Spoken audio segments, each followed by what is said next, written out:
In this video, I'm gonna teach you how to play War Thunder with a controller on PC. It's a very quick and easy process, so make sure to follow along. I'm gonna teach you how to properly set up any controller that you have for War Thunder if you are running the game through Steam.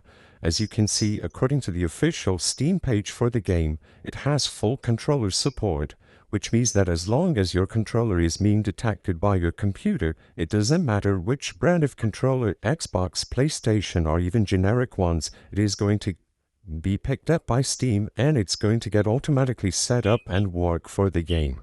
So what you have to do is open up your library and click on War Thunder. When you select War Thunder, you will be able to click this little settings icon at the right side of your screen, go into the properties and access the controller settings.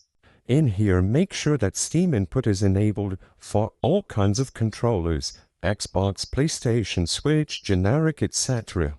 With Steam input enabled, you can also head into the controller general settings to double check everything and test your inputs. Make sure that everything is working properly, all your controls are being detected, and as long as your controller is working and Steam input is enabled, you will be able to open up the game and everything will be set up.